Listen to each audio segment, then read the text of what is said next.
तो दोस्तों, खोदा पहाड़ निकली चूहिया। जी हाँ, बहुत बड़े बड़े बम के गोले फेंके जा रहे थे।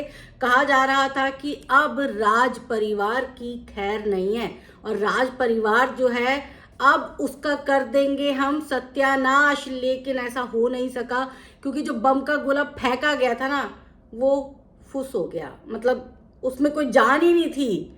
जी हाँ, बहुत सारे लोग जानना चाहते थे कि भोपाल में क्या हुआ था जब जगत भैया भोपाल गए थे। किस केस के लिए गए थे ये आप सभी जानते हैं, क्योंकि जगत दीदी की जब पोल खुली थी उन्होंने चैट अपने फोन में दिखाया था कि भाई देखो, मुझसे वो इस तरह की बातें करती थी, यानी कि प्रेमालाप करती थी। तो उसके बाद हो गया जगत दीदी की इज्जत का फालूदा। उसके बाद वहां तिवारी फैमिली जो है गुस्से में आ गई। तिवारी फैमिली ने ना आओ देखा ना ताव देखा और उन्होंने केस का एक बड़ा बम का गोला फेंक दिया राज परिवार पर और फैंस के मुंह पर कि ये लो देखो, हमारी इज्जत की धज्जियां उड़ाई है तो हम केस करेंगे, हम अब उसको सबक सिखा के रहेंगे, अब आएगा ऊंट पहाड़ के नीचे। तो चलो ठीक है, ऊंट पहाड़ के नीचे आया या नहीं आया ये जानने के लिए तो आपको पूरा वीडियो देखना पड़ेगा अंत तक। तो बिना स्किप किए आप सब वीडियो देखिएगा ताकि आप सबको पता चल सके कि क्या हुआ था उस केस का। और जब भोपाल जगत भैया गए थे तो उनके साथ कैसा सलूक किया गया, उनके साथ मारपीट की गई, उन्हें टॉर्चर किया गया या उन्हें कोर्ट तक घसीटा गया, ये सारी बातें आपको बताएंगे। और ये भी बताएंगे कि अब जगत दीदी की जबकि शादी होने वाली है तो क्यों भड़क गया है पुराना आशिक, क्यों अब उसके दिल में से फिर से प्यार छलक रहा है, जो कि उसकी वीडियो से भी दिखाई दे रही है। और जगत भाभी के किस्से तो आपने सुन ही लिए होंगे। खैर, सबसे पहले बात करेंगे भोपाल केस की। तो आप सभी को पता है कि जब जगत दीदी की इज्जत उछाली जा रही थी, फोन पर दिखाया जा रहा था, उनके चैट दिखाए जा रहे थे, जनता के सामने जगत दीदी की पोल खोली जा रही थी, तो उसके बाद तिवारी फैमिली भी कहाँ चुप रहने वाली थी। तिवारी फैमिली इस मामले को दबाना चाहती थी, लेकिन उनके पास दबाने के लिए इस मामले को कुछ था ही नहीं, क्योंकि जब गलती खुद की हो तो फिर आप क्या ही कर सकते हैं।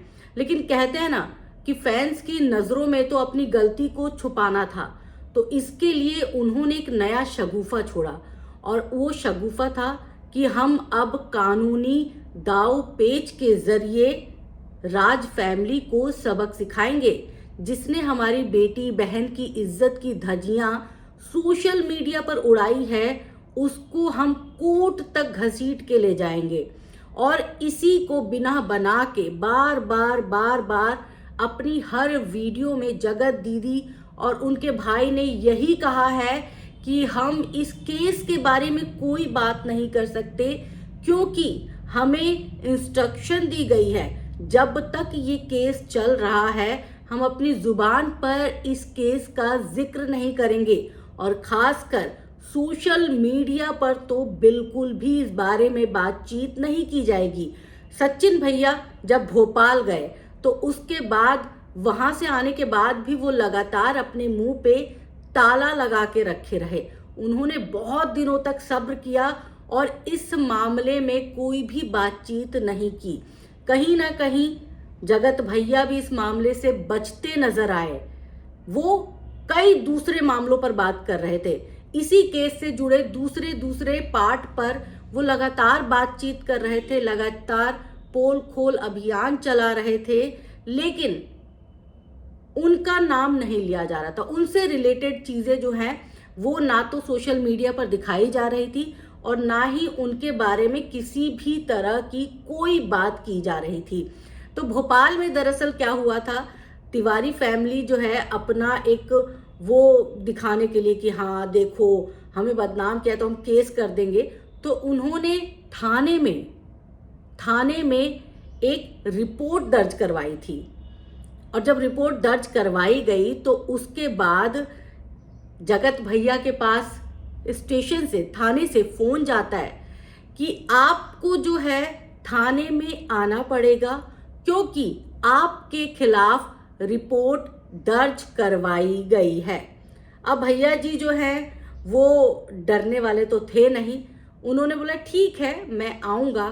तो थाने से उन्हें इंस्ट्रक्शन दी गई कि अब आप फिलहाल जब तक थाने में आके आप अपनी हाजिरी नहीं लगाते और आप ये क्लियर नहीं करते कि आप इन पर या इनके खिलाफ वीडियो क्यों बना रहे थे, तब तक आप सोशल मीडिया पर जगत दीदी के बारे में कोई बात नहीं करेंगे।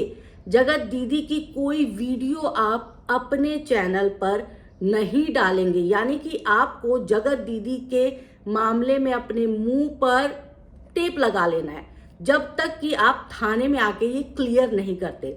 जगत भैया गए थाने में, 2-3 लोग और थे उनके साथ। वहां पर उनसे पूछा गया, थाने में उनसे पूछा गया कि आप ये वीडियो क्यों बना रहे थे। तो उन्होंने अपनी तरफ से जवाब दिया कि मैं ये वीडियो इसलिए बना रहा था क्योंकि मेरे साथ धोखा किया गया है। मुझे पहले तो प्रेम में बांधा गया, यानी कि प्यार दिखाया गया। जब मैं प्यार में पूरी तरह से पागल हो गया तो ये अब मुझे छोड़ के जाने की बात कर रही हैं और मेरे साथ धोखा किया गया है।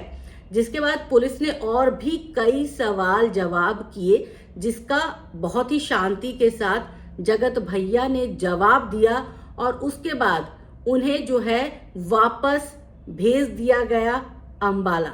यहाँ पर जगत भैया की ना तो पिटाई हुई, ना धुलाई हुई, ना ही उनके साथ गाली गलौज की गई और ना ही उन्हें कोर्ट कचहरी तक ले जाया गया। जगत भैया को सिर्फ ये कहा गया कि आप एक महिला के बारे में अपने प्लेटफॉर्म पर सम्मानजनक बातें ही कहेंगे। ये नसीहत नहीं दी गई थी, ये अनुरोध किया गया था एक तरह से। मतलब क्योंकि वो क्या बोलेंगे अपने सोशल मीडिया पर, ये बात तो कोई तय नहीं कर सकता, ये उनका अपना एक अलग मैटर है। और चूंकि वो अपने सोशल मीडिया से जगत दीदी की कोई वीडियो नहीं डाल रहे थे, जगत दीदी के चैट दिखा रहे थे, तो ये अपराध की श्रेणी में नहीं आता है। वो जगत दीदी को ना तो गाली दे रहे थे, ना ही जगत दीदी के बारे में वो जो है कुछ ऐसा कह रहे थे जिसकी वजह से कोई बड़ा केस बन सके। एक औरत की इंसल्ट वो इनडायरेक्ट वे में कर रहे थे, चैट दिखा दिखा के कर रहे थे। वो जगत दीदी की असलियत को कुछ इस तरह से लेकर आ रहे थे ताकि वो कानून के हाथ से, या फिर कह सके कि कानून से वो पूरी तरह से बच सके। और ऐसे में जगत भैया को इसका फायदा भी हुआ। कानून के चंगुल से जगत भैया बहुत ही साफ तरीके से निकल आए।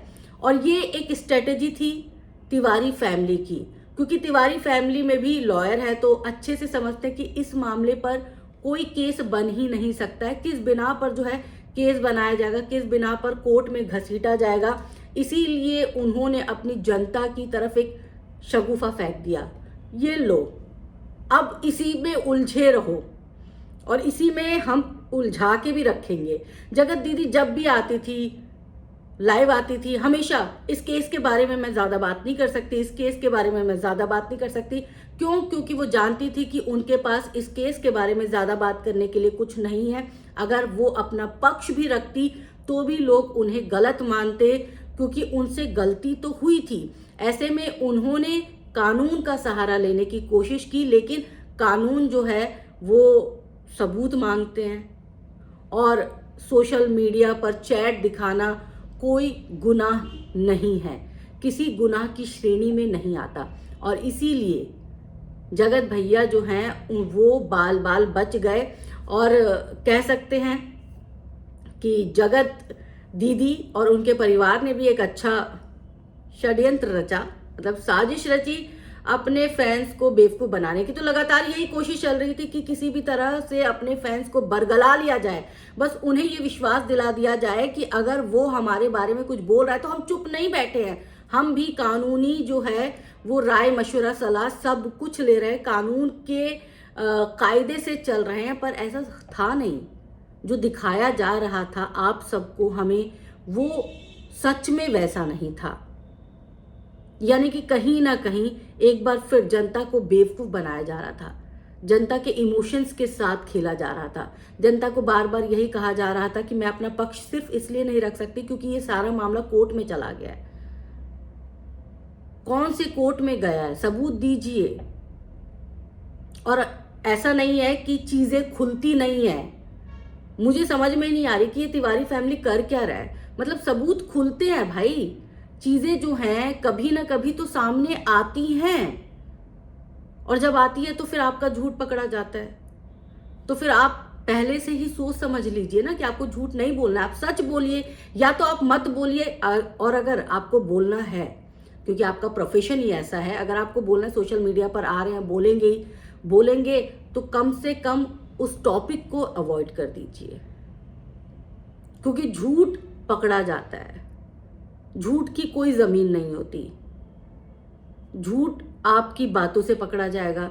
झूठ किसी ना किसी रूप में सामने आके रहेगा, और आके रहेगा तो फिर से आपकी बेइज्जती होगी, अपमान होगा। वो चीजें जो एक तरह से बंद हो रही थी वो एक बार फिर से कहीं ना कहीं खुलना शुरू हो गई है। मतलब कहते हैं ना धरती गोल है, लेकिन ये मामला ही पूरा गोल है। गोल गोल गोल गोल गोल चले जा रहा है। जो 1.5 महीने पहले की कहानी थी वो फिर से वहीं आके खड़ी हो गई है। फिर से ये मामला उलझता जा रहा है। पता नहीं ये मामला कब सुलझेगा, मैं तो नहीं बता सकती, आपको भी नहीं पता है। धीरे धीरे जैसे जैसे इसमें और नए चरित्र की एंट्री होगी और नए कलाकार शामिल होंगे और नई बातें निकल के सामने आएंगी, तभी ये बातें जो हैं वो खुल पाएंगी। लेकिन सबसे अहम इसमें था दूसरा पक्ष जानना। लेकिन दूसरा पक्ष तो कानून का नाम लेके सीधा सीधा सीधा मुकर गया। तो ऐसे में नुकसान उन्हीं का है, क्योंकि लोगों ने तो उनको उनकी गलती पर भी माफ कर दिया था। वो सही वक्त था जब वो अपनी गलती मान के अपना पक्ष रख लेती, तो आज ये मामला और ज्यादा नहीं बड़ा होता।